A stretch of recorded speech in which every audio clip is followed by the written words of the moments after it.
happy new year बोलना के नया साल में मुर्गा भेलै हलाल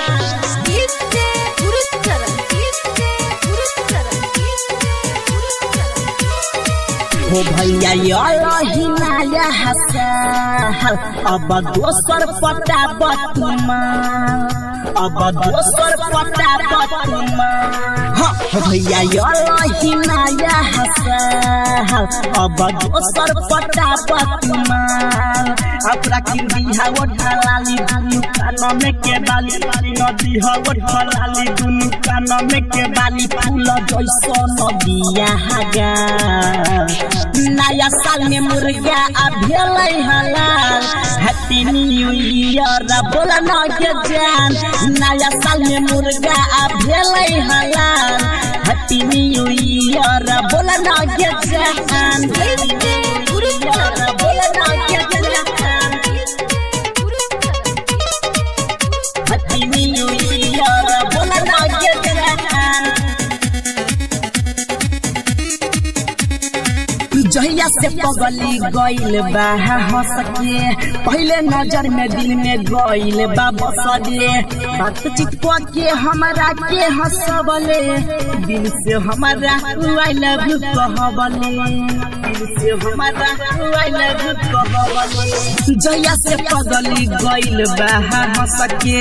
पहले नजर में दिल में गइल बा बसले बातचीत के हमरा के हंसबले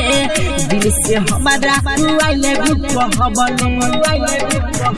आज मौसम बा सुहाना हमर दिला बा दीवाना आज मौसम बा सुहाना हमर दिला बा दीवाना नया साल में लेबो चुम्मा गे जान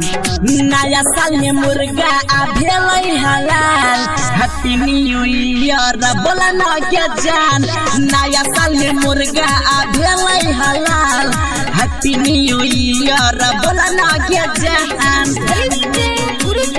बोलना के जान हैप्पी न्यू ईयर बोलना के जान गोटी से ललन लखा कोडे में प्याद हो ओकरे खातिर बनाइब गाला के हाड हो नया साल के बाहर नया समाचार हो भाई रे ऊपर सखी बियाह कुमार हो भाई रे ऊपर सखी बियाह ललन लखा गोटी से कोडे में प्याद हो ओकरे खातिर बनाइब गाला के हाड हो नया साल के बाहर नया समाचार हो भाई रे सखियों पर बियाह कुमार हो देबे आई लबानी गिफ्ट खा के मुड़ा गहा मिठ देबे आई नबानी गिफ्ट खा के मुड़ा गहा मिठ देख लेल को तोहर भाई के जान नया साल में मुर्गा भेलै हलाल हैप्पी न्यू ईयर बोलना के जान नया साल में मुर्गा भेलै हलाल हैप्पी न्यू ईयर बोलना के जान